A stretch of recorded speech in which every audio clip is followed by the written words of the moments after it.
Hallo und herzlich willkommen bei meinem neuen Video. Heute geht es mal nicht um Joying-Radios, denn heute habe ich hier ein kleines, was heißt kleines, ein 2-DIN Pioneer. Was für ein Pioneer ist es?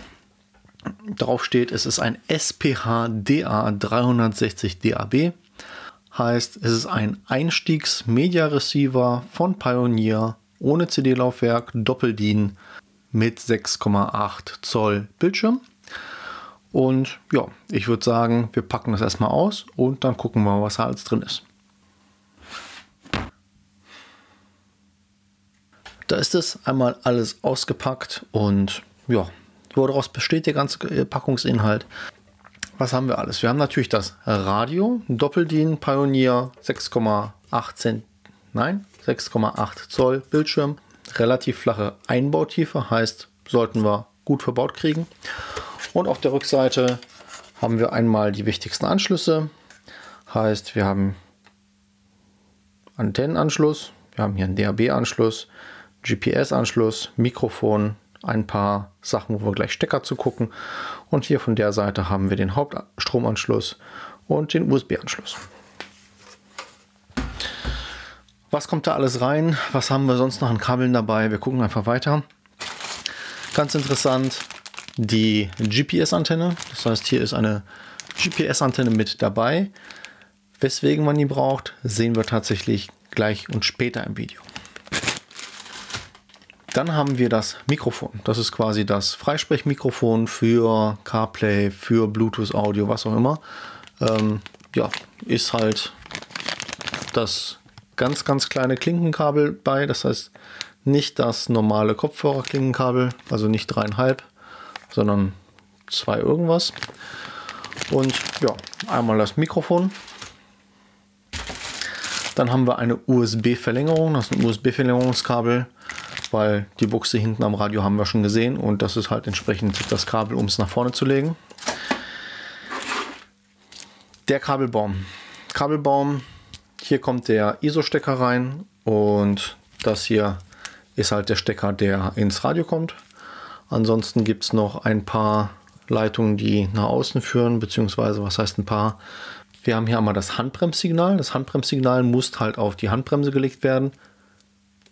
Oder man legt es direkt auf Masse. Kann ich natürlich nicht empfehlen. Macht man so nicht. Ja, ansonsten ist hier nichts Sonderliches vorhanden. Was haben wir sonst noch?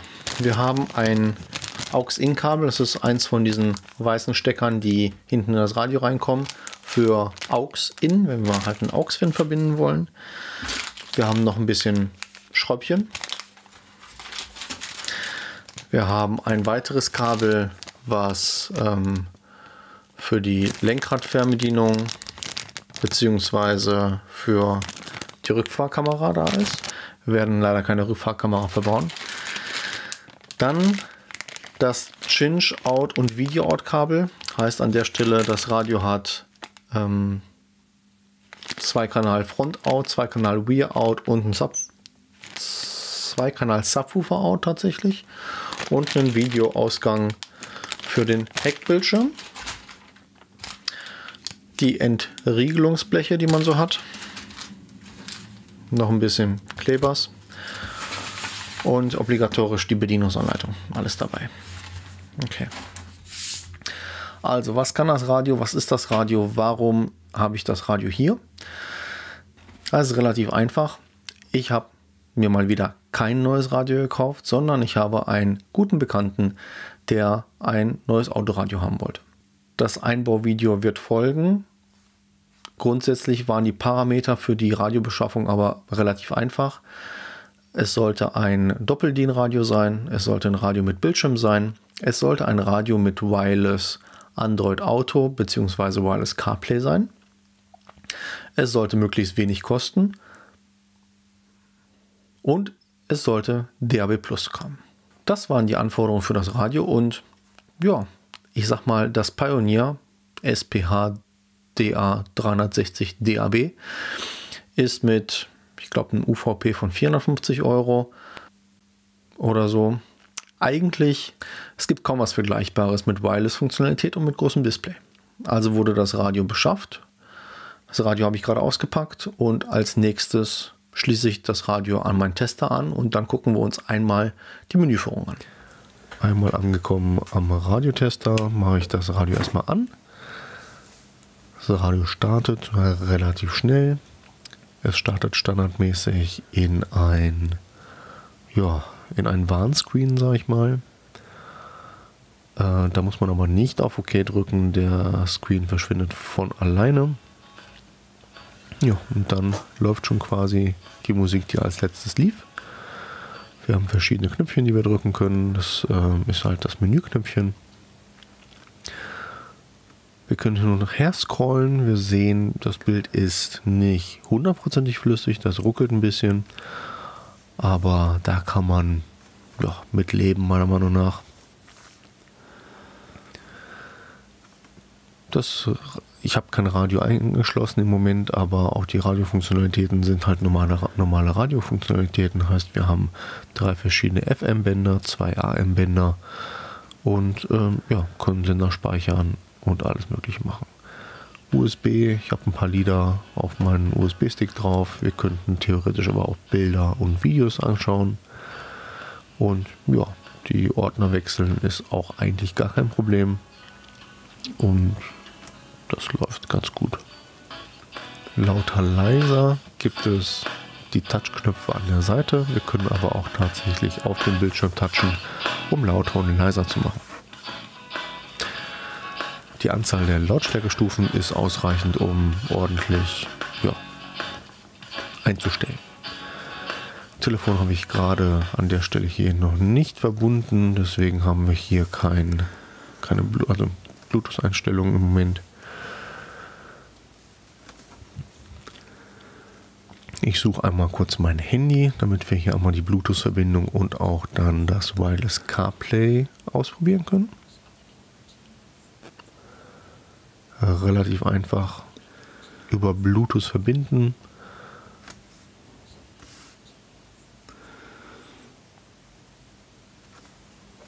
Und dann in beiden Geräten sagen, dass es passt.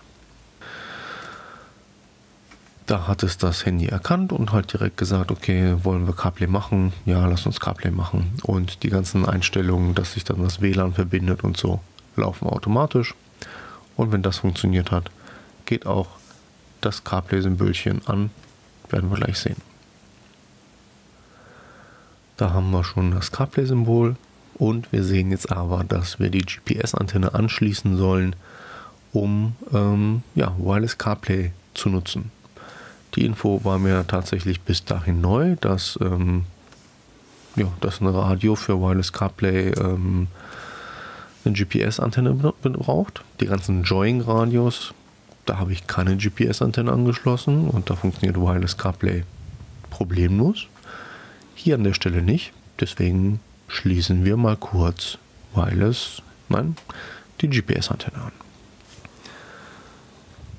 So, nachdem die GPS-Antenne dann angeschlossen ist, müsste auch das Wireless CarPlay problemlos funktionieren.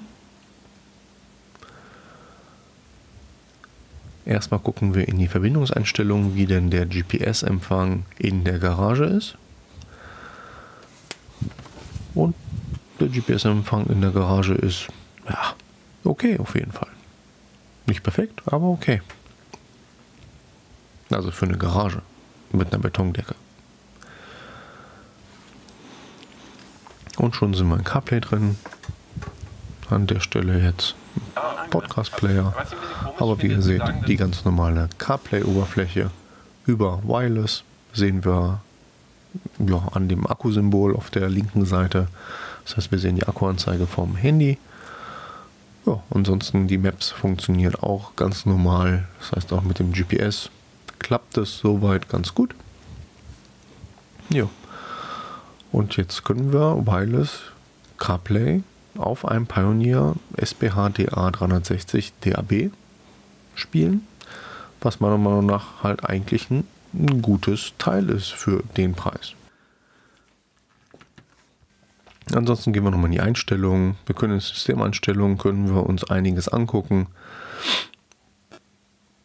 In den Verbindungseinstellungen sehen wir den GPS-Status, der jetzt tatsächlich in der Garage echt okay ist. Wir können Piepton anmachen, DAB-Einstellungen, Radioeinstellungen, Systeminformationen sehen wir, welche Versionen wir drauf haben. Ich habe jetzt noch kein Update gemacht von diesem Radio.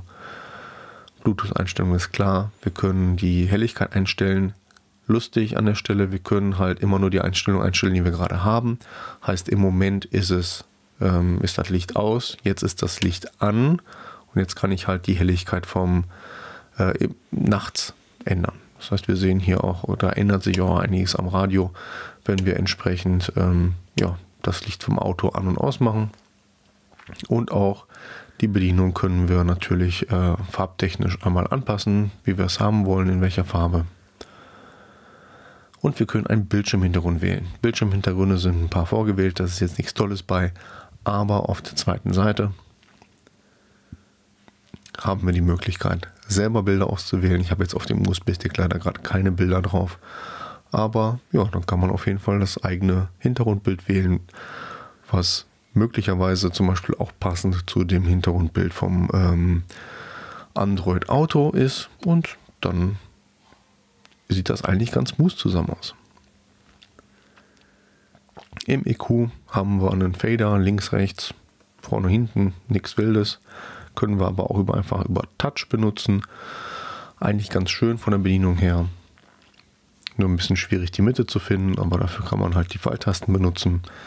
Subwoofer, hier sind auch die Trennungen der einzelnen Cinch-Ausgänge drin. Das heißt, für vorne und hinten können wir einen Tiefpass, können wir einen Hochpass konfigurieren. Und für den Subwoofer können wir einen Tiefpass konfigurieren. Natürlich nur, wenn der aktiviert ist. Die Hochpässe sind halt von 25 bis 250 Hertz und die Tiefpässe entsprechend genauso. Das ist der 13-Band EQ, den wir haben. Wir haben ein paar vordefinierte Bänder. Und bei den Lautstärkeeinstellungen geht es tatsächlich darum, dass wir pro Quelle Lautstärke-Signale einstellen können. Und wir haben noch die Lautstärke-Einstellung pro Lautsprecher. Wir können eine Loudness einstellen. Und wir haben eine Bassverstärkung, die man wahrscheinlich nicht brauchen sollte, wenn es eine richtige Anlage ist. Die Wi-Fi-Einstellungen interessieren eigentlich nie, da das Gerät halt das WLAN selber an- und ausmacht mit den Bluetooth-Einstellungen. Dementsprechend an der Stelle egal. Gerätenamen von Bluetooth kann man natürlich auch ändern. Wir haben Kameraeinstellungen, wenn eine Kamera angeschlossen wäre, können wir sagen, wie die angesteuert werden soll. Eigentlich ganz praktisch, und noch ein bisschen die Farbe konfigurieren.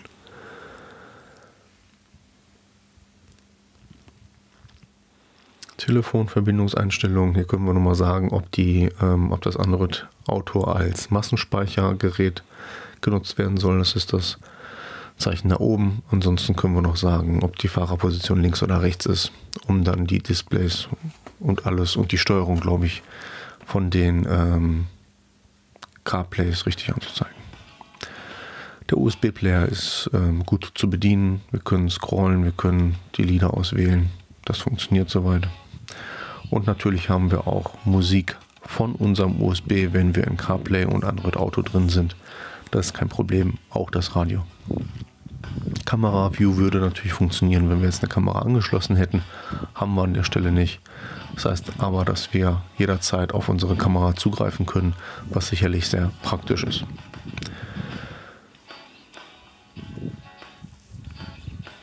DAB an der Stelle. Ich habe die DAB-Antenne hier auch nicht angeschlossen, und selbst dann hätte sie natürlich keine Verstärkung, weil sie nicht an Masse etc. klemmen würde.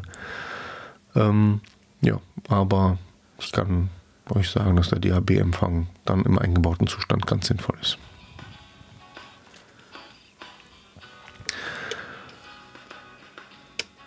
Wenn man das Radio ausmacht, dauert es nicht lange, bis das Radio komplett runtergefahren ist. Das heißt, wir sehen, das Display ist aus.